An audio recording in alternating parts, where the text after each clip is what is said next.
Good afternoon, guys. This is Sammy Geek back here with another video, a Samsung S10 Plus case review today. I'm taking a little bit of a pause from my Samsung Fold videos that everybody's been watching and wanted to post up. This is actually a review that I've been meaning to post months ago. My dilemma has always been trying to find the thinnest possible case that I can. I also like a clear case because I like to show off the phone, and it has to offer a little bit of a texture, right? So the absolute thinnest cases that you can get, you guys might have experienced these before, but it's almost like a PVC plastic. They're really ultra thin, but they're like powdery slick, for lack of better term. So they kind of are very slippery, and I really need something that has a little bit of grip. So my dilemma has always been trying to find the best, right?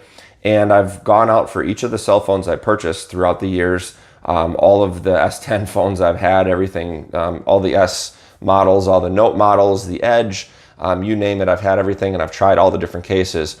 What I've come to the final conclusion on is that the ultimate thin cases have to be, in most cases, they're the cheapest ones. So they're between like $6 and $10, and they're always like these off-brand funny names that you'll find on Amazon with very few reviews. But one of the things I've started doing is actually searching the thickness of the case. So it'll actually say like 0.04 millimeters or whatever it might be. And you guys can see them in the description that I'll post below. So basically what I'm going to do is we have two cases here today. On the left, it is a case that is called the Tozo or Tazo. I apologize for the name. It's Tozo.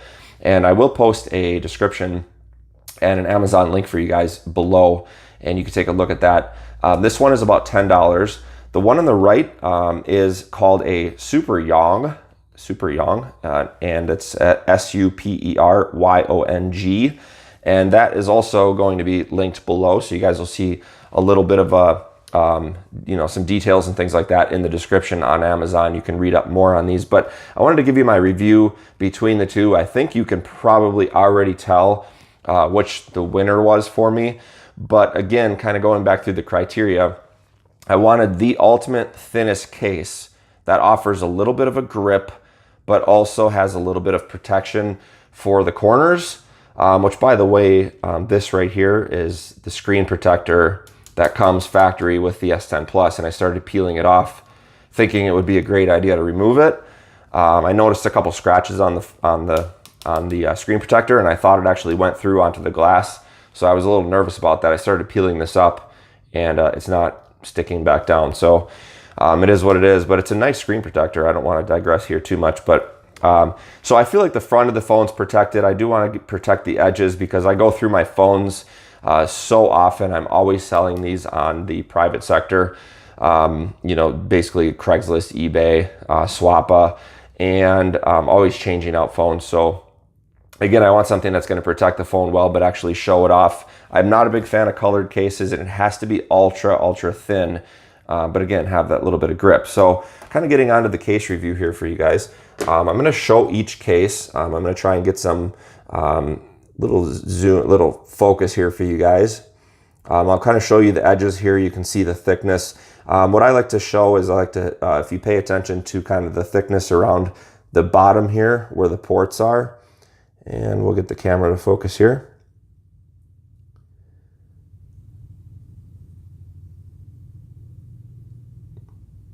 So you can see there the thickness. The other thing I like to point out, of course, both of these cases do have a little bit of a lip here. So you'll see a little bit of a lip that it's like a raised edge that comes up that will protect the corners nicely. And then the other third part or component of this is the thickness here. So if you take a look at that, I'm going to do a quick switch here and switch over to the second case. This is the Super Yong, and look at the difference. See if I can get them side by side for you guys.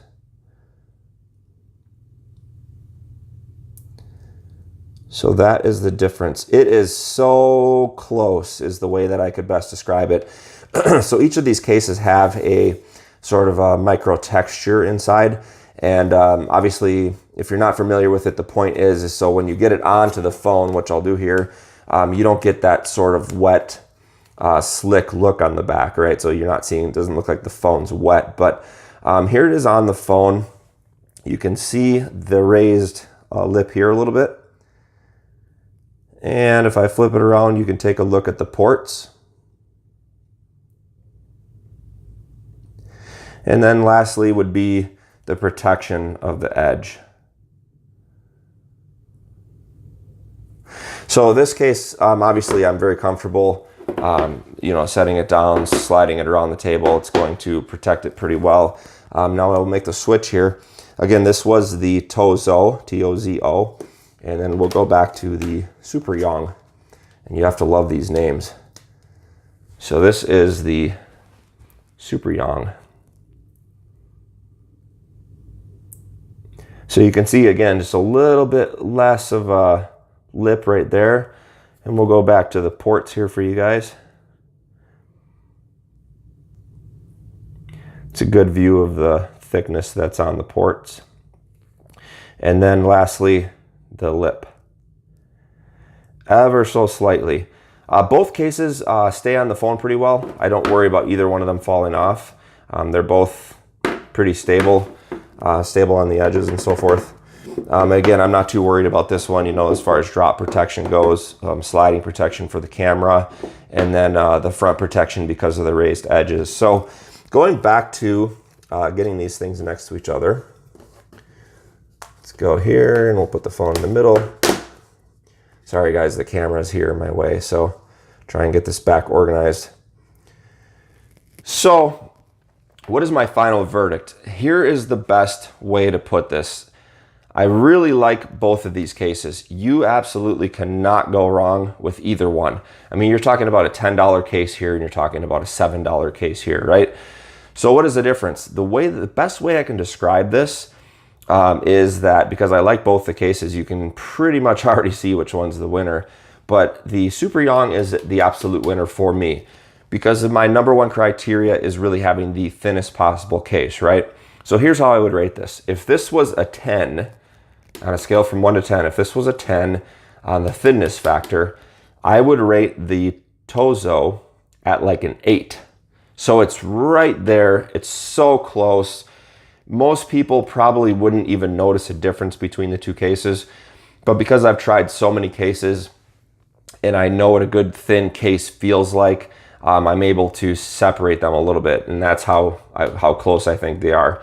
Again, maybe a 10 here and maybe an 8 here. So to somebody that wants the thinnest possible case and with just a 10% more bump coverage, if you want to call it that, or drop protection, then the Tozo is going to be the winner. Spend the extra couple bucks on this one. If you want a decent amount of drop protection, good grip, a nice case, and by the way, I've had this one on since day one, so you guys can see the condition. This is brand new out of the box. This one's been used since day one on this phone. And again, I've not really dropped this phone, so fortunately I haven't had to test the drop protection, but if you're looking for a little bit of drop protection, the thinnest case possible to give you a little bit of grip, and if you're like me and you want to keep your phone nice, this is the way to do it. I always roll with the screen protector and an ultra thin case, and I've been doing it for years, and it's been working great for me. So hopefully you guys enjoy the video. I do appreciate your time.